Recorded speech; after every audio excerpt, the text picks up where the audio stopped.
My Castle in the Clouds by Kate Couch. It started like all stories should start, with once upon a time. However, as I'm sitting here in my favorite spot telling you my favorite story, I must ask you something. Something you may not have been asked before, and that's to believe. Believe in my story, believe in your story, and the rest will fall in line perfectly. Okay. I guess you're gonna want to know a little bit about me before we dive into my biggest life story. My name is Aberlin Kavara. My father is Cyprin Kavara, and his wife was Talabella Kavara. They gave birth to 3 children. Arvelia Kavara, who is 10 years my senior, Aberlin Kavara, that's me, and my younger sister by 7 years, Arabelle Kavara. We live in a huge estate, on a huge hill, in a very small city, in a small country of France. Nearly 300 years ago, Cyprin, my great times 8 grandfather, moved to a castle on a mountain, where he stated and inscripted in stone, "My family, and their family's family, and their children's children's and grandchildren's, and pets and mermen will all live in this estate for the rest of eternity." It's kind of creepy, I know, but it's a beautiful home, with lots of towers and secret passageways, and even a small vineyard. But my favorite spot in the entire estate, in my home, is the large oak tree in the woods. It's about 138 paces from my window, and I counted because I've snuck out of that window a number of times from my nanny, Yvette. Yvette was from Russia, though she doesn't give us much more information than that.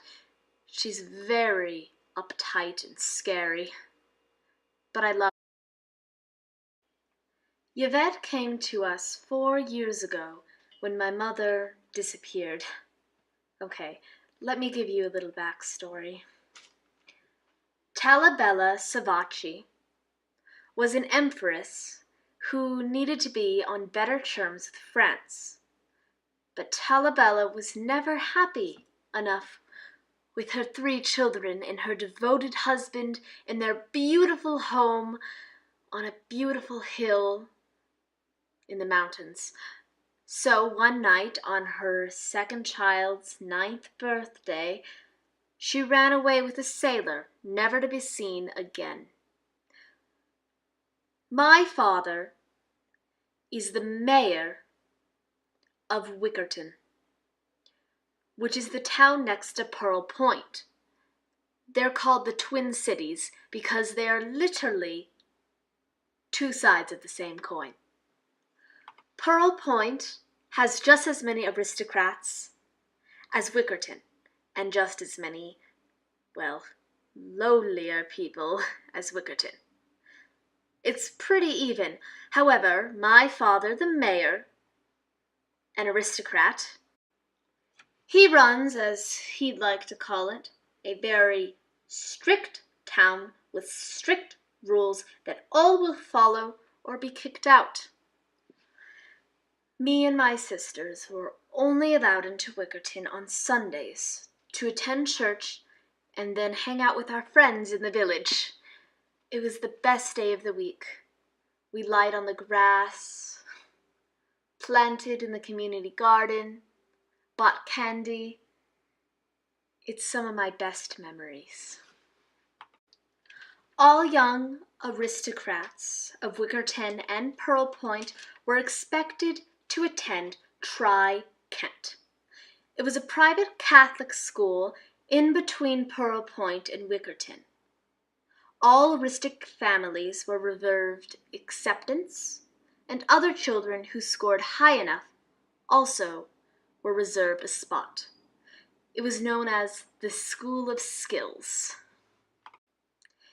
Each child on their 13th birthday must have their parent drive them to the school and drop them off, where you will receive a dormitory and a skill.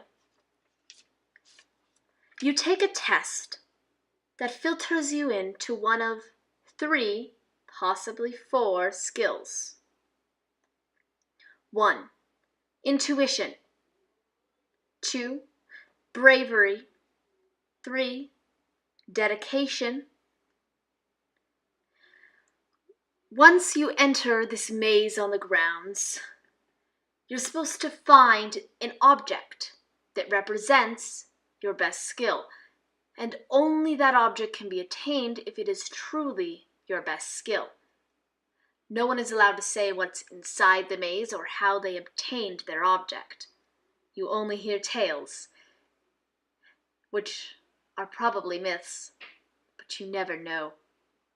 Intuition's object is the pen, for smarts. Bravery's object is the shield, for self-sacrifice, and dedication is the dagger. You use the dagger to cut your wrist and pinch out blood all over the dagger. You use your shield to shield an animal, and you use your pen to write and beg for mercy. It's very intense. The school is not allowed to know what your skill is, and only you and the people who you tell know. The point of your skill is to enhance it, to go into a certain form of work. Those of intuition tend to be the writers, the poets, and the businessmen of Wickerton and Pearl Point. The brave tend to go into the army and other jobs, and dedication tend to go into government. Each skill is associated with an element. Intuition is earth, bravery is fire, and dedication is water. However, there is a 4th element known as air. This element only contains less than 10% of the school, because air, H2O, oxygen, fire, and earth all contain some aspect of air. Air is a person who has all 3 skills as their strongest assets. None is weaker or better than the other. They're all even. It's not a very desired element, and those who have it tend to hide it and pretend that they are something else.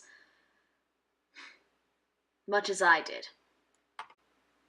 When I turned 13, and they put me in that maze, I was terrified. My older sister told me all about it, within what she was allowed to tell me, but I was still scared. You're immediately greeted by a sphinx, who asks you to choose left, right, center, or backwards. Few people choose backwards, because when you turn around, there is a cliff, and the cliff just goes down and down and down, and it appears out of nowhere. It's definitely some sort of magic, but the school never reveals their secrets. When my sister told me, she said, always go straight ahead. It's the safest. So I chose center. I walked and I walked, seeing crazy pictures on these vines of the maze. Pictures of people, ancestors. And then finally, you come to a picture of yourself. A beautiful painting. You, as you want yourself to be. If your fondest memories were you as a young child, then it's you as a young child. But if you long for the future, then it's you, old, brave. brave, strong, smart, looking like you accomplished something. But if you're content with how you are, it appears as a mirror. I was content. I've always been content with what I had. So I looked right into my eyes, and I smiled, and all of a sudden the mirror shattered into 1,000 pieces. Gray smoke filled the air and consumes you. You're transported into another part of the maze, where you again see 3 paths. I chose to go down the center. I see a dagger. My sister told me what to do with each element, and I grabbed the dagger and I stabbed my wrist. I squeezed the blood out of my wrist onto the dagger, but I wasn't transported into Newman's Hall. So I grabbed the dagger and I put it in my pants, and I went down the second row, where I saw the shield and a hurt bunny and a scary creature, none that I could describe, and I ran and I shielded the bunny. She survived, and I grabbed the shield, but I still wasn't transported into Newman's Hall, so I went down the third one. I saw it at the end, a pen with a beautiful piece of parchment paper. And there he was, the Sphinx again, only in a worse form. His fur was coarse, his fangs hanging over, dripping with blood. He asked me to get down on my knees and write why he should let me go without being harmed. And I wrote a poem that my mother told me when I was young. Leaves are like people. There's so many of them on this tree of life, but we're all connected in some way. We're all different, but we're all of the same kind. And once fall comes, all the leaves fall off. But there's always those few leaves that hold on, and you, Averlyn, are a leaf that holds on. And I wrote that as fast as I could. And I clutched the pen and the parchment, and then, all of a sudden, I was transported to Newman's Hall. Newman's Hall is where everybody, after they finish their course, would be transported. You get to keep the pen, the sword, or the dagger, but I got all 3. They were immediately put into your dormitories. I loved magic that way. Once I got to Newman's Hall, I realized that I was the element of air. It was almost shameful. I wasn't bad at anything, but I wasn't extra good at anything either. It made you feel average, but at the same time, you were in fact not average. It was crazy. I didn't know what to feel. I sat down at a large oak table where about another 200 students sat, sitting and talking to each other. I was sitting alone, as I usually do. My sister was probably in her dormitory, and my younger sister wasn't yet old enough. They were my only friends as a child. Well, not my younger sister. Me and her fought like cats and dogs, but my older sister, she was like a mom. Yvette, too. My mom had gone, and I didn't know what to think of it. I felt unwanted. All of a sudden, another girl appeared out of thin air, falling and hitting the ground. I saw a pen disappear from her hands. She stood up. Everyone was laughing at her. I felt bad for her, and I went over and I helped her up. I told her my name, and she said that her last name was Hamwick. She was too embarrassed to tell me her first name, so everyone should just refer to her as Hamwick. I thought that was rather odd. We sat down and we waited for D.K. Maudie, the professor, to come and explain to us what our next task would be.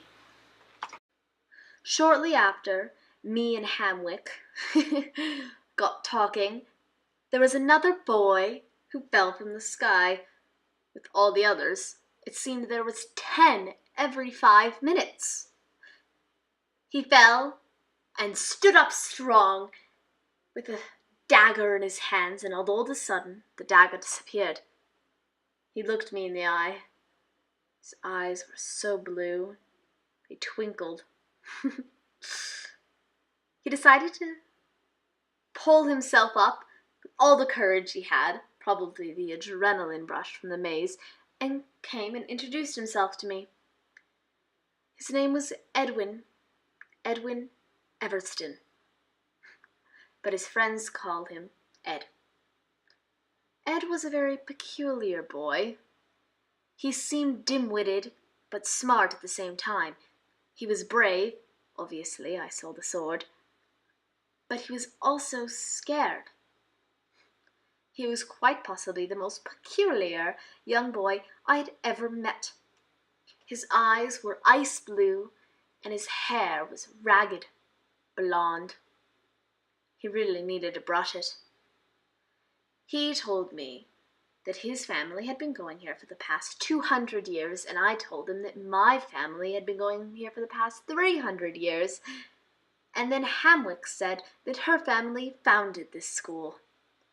We were shocked because everyone was laughing at her when she fell, and she wasn't an heir.